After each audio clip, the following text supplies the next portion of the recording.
읽도록 하겠습니다. 하박국 1장 1절부터 6절까지 먼저 한 절씩 교독합니다. 선지자 하박국의 묵시로 받은 경고라.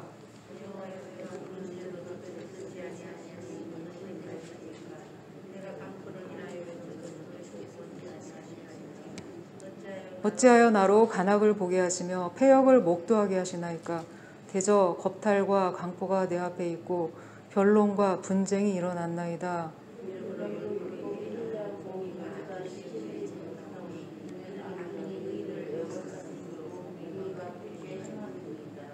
여호와께서 가라사대 너희는 열국을 보고 또 보고 놀라고 또 놀랄지어다. 너희 생전에 내가 한 일을 행할 것이라. 혹이 너희에게 고할지라도 너희가 믿지 아니하리라.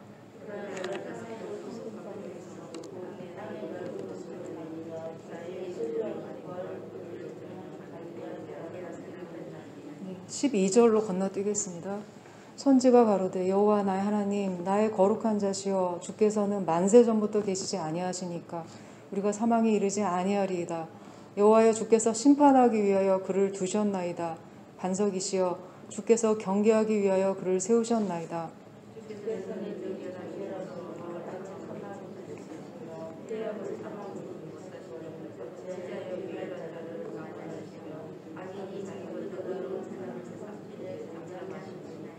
주께서 어찌하여 사람으로 바다의 어족 같게 하시며 주권자 없는 곤충 같게 하시나이까.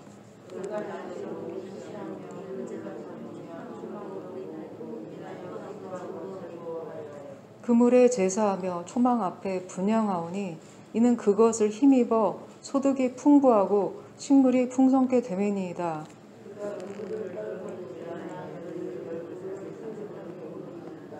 내가 내 파수하는 곳에 서며 성루에 서리라. 그가 내게 무엇이라 말씀하실는지 기다리고 바라보며 나의 질문에 대하여 어떻게 대답하실는지 보리라 그리하였더니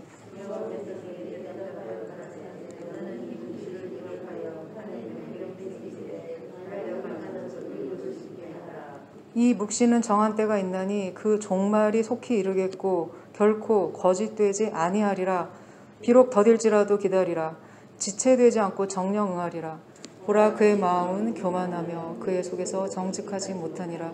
그러나 의인은 그 믿음으로 말미암아 살리라. 아멘.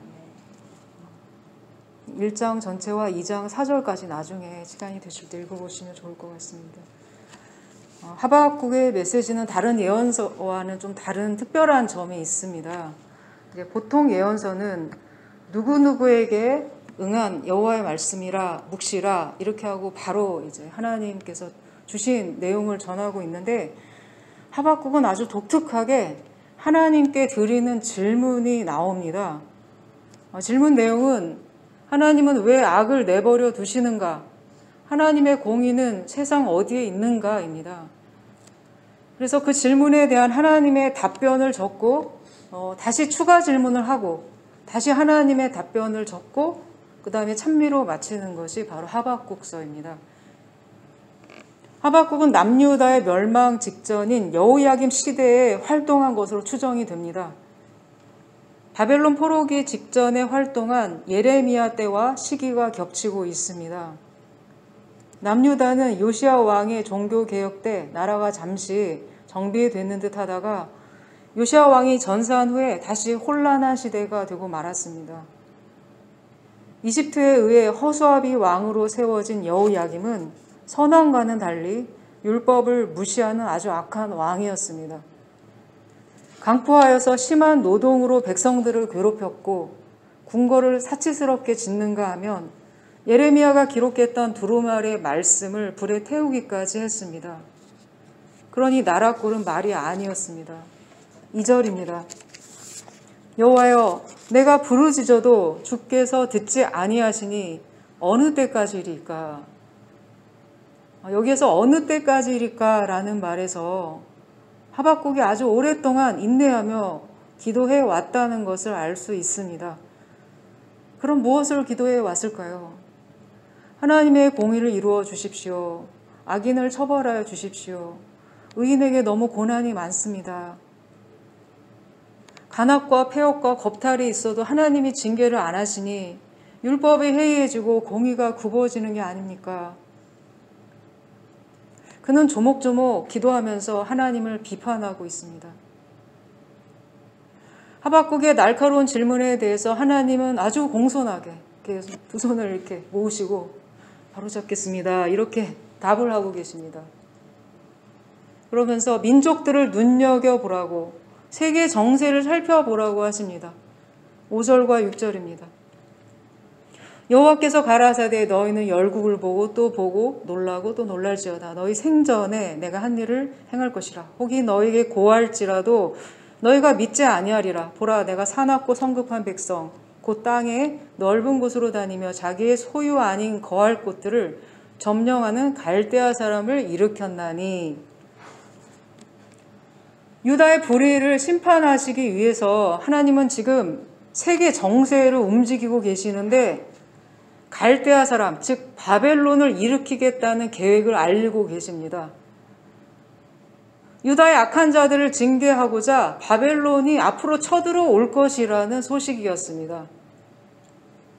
이것을 보면 아무리 하나님께 선택받은 백성이라 할지라도 불의를 멈추지 않고 악을 즐겨 행할 때 결코 내버려 두지 않으신다는 것을 알 수 있습니다. 더 악한 사람들을 도구로 사용해서라도 자기 백성이 저지른 죄악에 보응하는 분이십니다. 우리도 종종 그런 일을 겪죠. 정말 억울한 일을 당했는데 그 일을 통해서 내 죄를 깨닫게 되는 경우가 있습니다. 이 소식은 하박국과 같은 의인들에게는 정말 깜짝 놀랄 소식이었습니다. 하지만 정작 심판받아야 할 유다 지도층은 하나님의 이 경고조차 믿지 않을 것이라고 하십니다. 왜냐하면 그들에게는 선민사상과 성전신학이 있었습니다. 우리는 하나님이 선택하신 백성이니까 결코 심판받지 않아. 예루살렘에는 성전이 있으니까 망하지 않아. 이런 착각이 늘 그들에게 있었습니다. 그래서 선지자들이 아무리 심판을 경고해도 듣지 않다가 결국 남유다는 시드기야 왕을 끝으로 주전 587년 바벨론 느부갓네살의 포로로 잡혀가는 비극적인 최후를 맞이하게 됩니다. 이러한 하나님의 계획을 듣고 하박국은 당황해서 추가 질문을 하고 있습니다. 13절입니다.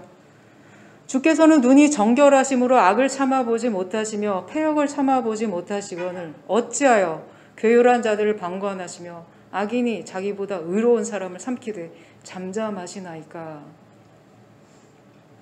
공의를 무시한 유다의 지도층인 악인들이 심판받는 것은 좋습니다. 하지만 바벨론 같은 더 악한 나라를 사용하시다니 이게 말이 됩니까? 오염도가 80%인 유다 지도층을 심판하시고자 오염도 200%인 하나님의 하자도 모르는 이 포악한 이방인을 사용하시겠다니 이게 말이 됩니까? 학교 일진 잡아들렸더니 아니 왜 조폭을 보내십니까? 하박국은 아주 애가 타고 있습니다. 기도 괜히 했어. 차라리 모르는 게 나았지. 하나님의 답변을 듣고 나니 더 마음이 힘들어졌습니다. 갈대아인들은 투망으로 물고기를 잡듯이 약소국의 백성들을 싹 잡아다가 죽이는 잔인한 사람들 아닙니까? 예루살렘을 치료해달라고 구했는데 하나님은 아주 치료 불가, 사형 선고 통보에다가 바벨론이 쳐들어온다는 소식까지 알게 하시니 그에게는 더욱 큰 절망감이 들었습니다. 2장 1절입니다. 내가 내 파수하는 곳에 서며 성로에 서리라. 그가 내게 무엇이라 말씀하실는지 기다리고 바라보며 나의 질문에 대하여 어떻게 대답하실는지 보리라. 기도를 했으면 하나님의 응답을 기다려야겠죠. 하나님은 응답을 해주시기 때문에 우리는 그 답변을 들어야 합니다. 하박국은 어떤 답변을 주시든지 꼭 하나님의 답변을 듣고자 굳게 결심하고 망루에 올라갑니다. 망루는 어떤 곳인가요? 파수하는 곳이죠. 저 멀리에서 이렇게 전령들이 달려올 때 제일 먼저 보이는 바로 그곳입니다. 즉 그는 가장 먼저 하나님의 답변을 듣고 싶어서 가장 높은 곳에 올라가 있는 겁니다. 하나님의 답은 묵시로 주어졌습니다. 그리고 그 내용을 기록해서 판에 새기라고 하시면서 달려가면서도 읽을 수 있게 하라고 명하셨습니다. 고속도로 표지판은 아주 멀리서도 금방 알아볼 수 있게 아주 잘 보이는 곳에 큰 고딕체 글씨로 써 있습니다. 이처럼 하나님의 말씀을 보기 쉽고 알아듣기 쉽게 하박국에게 기록하라고 하셨습니다. 판에 새기라는 뜻은 세월이 흘러도 지워지지 않도록 단단히 새기라, 기록하라는 말씀입니다. 예루살렘은 나중에 폐허가 되고 또 바벨론도 망하겠지만 기록된 말씀은 남을 것입니다. 그래서 우리가 이 말씀을 지금 보고 있는 겁니다. 3절입니다. 이 묵시는 정한 때가 있나니 그 종말이 속히 이르겠고 결코 거짓되지 아니하리라. 비록 더딜지라도 기다리라. 지체되지 않고 정령 응하리라. 하나님의 묵시는 더뎌 보이지만 반드시 성취되고 맙니다. 지금 당장은 예루살렘 보호해 주시지 않을 것이고 적군을 막아주지 않으시겠지만, 그리고 결국 예루살렘이 망하겠지만 그들의 포로 생활도 반드시 끝날 때가 옵니다. 그리고 마지막에 공의는 예수 그리스도를 통해 성취될 것입니다. 사람은 숨이 짧습니다. 우리가 예측할 수 있는 미래야 길어야 한 10년 정도, 20년 정도 예측할 수 있겠죠. 그러나 숨이 긴 하나님은 아주 긴 안목을 가지고 일을 하십니다. 묵묵히 기다리시다가 때가 되면 깊은 숨을 내쉬듯이 일을 실행하십니다. 의롭게 살려고 하는 성도에게도 고난이 있습니다. 하지만 그 고난의 끝도 옵니다. 하나님의 정하신 때가 오는 것이죠. 하나님이 축복하시고 회복시키는 때는 반드시 오게 되어 있습니다. 그때까지 필요한 게 바로 믿음이죠. 그럼 어떤 믿음일까요? 하나님의 신실함에 대한 믿음입니다.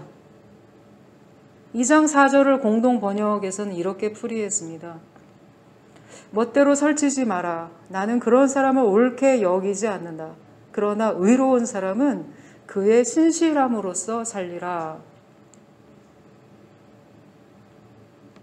히브리어 원문을 보면은 하나님의 신실하심을 붙듦으로써 살리라. 그런 의미입니다. 하나님과 우리 사이의 관계를 바로 세워주는 그 능력은 우리한테 있는 게 아니고 한번 약속하시면 꼭 지키시는 하나님의 신실하심에서 옵니다. 영화 국제시장의 첫 장면을 보면 흥남철수 때 미군이 보낸 커다란 군함에 이제 많은 피난민들이 이렇게 가득 타는 그런 장면이 나오죠. 부두에서 이미 많은 사람들이 배에 탔고 끝까지 한 명이라도 더 태우려는 광경이 나옵니다. 그래서 피난민들이 먼저 올라탄 사람들이 손을 이렇게 내밀죠. 먼저 배에 탄 사람이 손을 내밀고 그 손을 잡고 올라타는 이들도 있고, 또 미끄러지는 바람에 가족과 생이별하는 이도 있습니다. 내가 살기 위해서 군함을 마련할 필요는 없습니다. 이미 군함은 와 있습니다. 하나님의 신실함은 세상을 구원하시고 세상과 화해하시기 위해서 아주 오랜 계획과 과정을 하나하나 거치셔서 그 아들 예수 그리스도를 보내셨습니다.